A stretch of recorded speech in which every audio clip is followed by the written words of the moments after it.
ዛሬ እኛ ጋር ሁሉ ነገር ሙሉ ነው፣ ደስታ በደስታ ነው፣ ቤታችን ሙሉ ነው።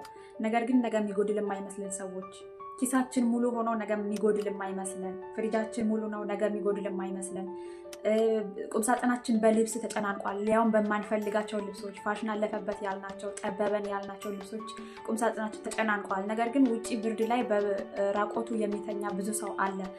ምግባችን ደግሞ ፍሪጅ ውስጥ ሞልቶ ተርፏል፣ ያውም ነገ አውጥተን ልንደፋው ነው። ዛሬ አዲስ ምግብ ተሰርቷል፣ ትላንትና የተሰራው ምግብ በቃ አውጥተን ልንደፋው ነው። ነገር ግን ውጪ ተርቦ የተኛ ሰው አለ። እስቲ በራችሁን ክፈቱና ውጪ ወጣችሁ እዩ። በጣም ብዙ ናቸው ተርቦ በባዶ ሜዳ የተኙ ማለት ነው። ምን አለ ለነሱ አሙቃችሁ አውጥታችሁ ብትሰጧቸው፣ ትቦ ላይ አውጥታችሁ ከምትደፉት እነሱ ሆድ ላይ ቢቀመጥ ምን ችግር አለ? ሁለተኛ ነገር ደግሞ ልብስ እስቲ እዩት፣ ቁምሳጥናችሁ በቃ እናንተ ፋሽን አልፎበታል፣ ኦልሬዲ ልትጥሉት ነው። ነገር ግን ውጪ በብርድ እየሞተ ያለ ሰው አለ። አውጥታችሁ ማሰጡት ለምንድን ነው? ኪሳችሁ ላይ 10 ብር 20 ብር ዝርዝር የማትፈልጉት ብር ነፍ ነው። ነገር ግን አንድ ዳቦ መግዣ አጥቶ በራብ እየሞተ ያለ ሰው አለ። ምን አላውቅተን ለነዛ ሰዎች ብንሰጣቸው። በነገራችን ላይ እኛ ዛሬ ያለንበት ሁሉ ስኬት ላይ እንደምንቆይ ምንም አይነት ዋስትና የለንም፣ ማረጋገጫ የለንም። ነገ ድንገት ተንሸራተን ብንወድቅ ዛሬ ያላስቀመጥነው ከየትም ልናገኝ አንችልም። ዛሬ ሰው ያረዳን ሰዎች ነገ እኛ የሚረዳን ሰው አናገኝም። ዛሬ ተርቦ እያየነው ያላበላነው ሰው ነገ እኛ ሲርበን ማንም ሊያበላን አይችልም። እግዚአብሔርም ስጡ ይሰጣችኋል ነው ያለን አይደለም እንዴ? ዛሬ እናንተ ጋር ምግብ አውጥታችሁ እየደፋችሁ ነገ ስትራቡ ማንም ከየትም ምግብ አውጥቶ እንዲሰጣችሁ አትጠብቁ፣ እግዚአብሔርም ቢሆን ማለት ነው። ምክንያቱም ዛሬ እድል ሰጥቶሃል። ዛሬ ያለህበት ስኬት ዛሬ የተራቡትን እንድታበላ የተሰጠህ እድል ነው። አንተም እዚህ ደረጃ ላይ ያለኸው በእግዚአብሔር ኃይልና በእግዚአብሔር ብርታት ነው። ስለዚህ ያለህን ካላደረግ የተቸገረውን ካረዳህ የማትወድቅበት ምንም አይነት ዋስትና የለህም። ስትወድቅ ደግሞ እግዚአብሔር እንዲያነሳህ የምትፈልግ ከሆነ ዛሬ የወደቁትን አንሳ። ነገ ስትራብ እግዚአብሔር እንዲመግብህ የምትፈልግ ከሆነ ዛሬ የተራቡትን መግብ። አንተ ያለህበት ነገር እጅግ በጣም በቂ ነው፣ ከበቂ በላይ ነው። ነገር ግን ለማታውቀው እያከማቸህለት ነው። ምን አለ ተካፍለን ብንበላ። ይኸው አሁን ነገ በዓል ነው አይደለ?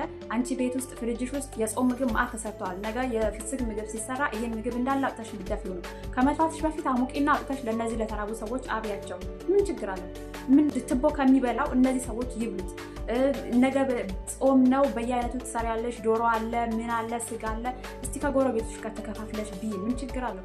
አሁን ላይ ግን ኢትዮጵያ ውስጥ የሌለ ባህል ነው የመጣው። አንዱ ቤት በየአይነቱ አለ፣ ሞልቷል፣ አውጥቶ ወጥቶ ይደፋል። አንዱ ቤት ግን የእውነት ነው የምላችሁ ስጋ አይደለም እንቁላል መግዣ አጥቶ ጾማቸውን ሳይፈስጉ ውሎ የሚያድሩ አሉ። ኧረ ተው እንተሳሰብ ወገን። ምን አይነት ዘመን ላይ ነው የደረስነው? የት ነው ያለ ነው? ኢትዮጵያ ውስጥ አይደል እንደ እየኖርን ያለ ነው? ምንድን ነው የተቀየረው? ብዙ ደስ የማይል ነገር አለ። የእውነት ነው የምላችሁ በጣም ብዙ። ምን አለ ቡና ብንጠራራ፣ ቡና ተጠራርተን አንዱ ቤት የሌለውን አንዱ ቤት ሼር የተደራረግን ብንበላ ብንጠጣ ምን ችግር አለው? እኛ እግዚአብሔር የሚያስተምረን ሌላ፣ እኛ የምንሄድበት መንገድ ሌላ። የእውነት ምንም ልንጣጣም ልንገናኝም አልቻለም። የኑሮ ውድነት አናታችን ላይ ወጣ። በጣም ብዙ ሰዎች አሉ። አከራዮች ተባካችሁ ተከራዮቻችሁን አስቡ። ቢያንስ የዓመት በዓል ጊዜ የአንድ ወር የቤት ኪራይ ብትተውላቸው። ብዙ ልጆች ያላቸው አሉ። ልጆቹ ደግሞ ይቀናሉ። አዋቂ ሰው ያልፈዋል፣ ችግር የለውም። ነገር ግን ህፃናቶች አያልፉ። ጎረቤት ላይ የተሰራውን እነሱን ቤት እንዲሰራ ማየት ይፈልጋሉ።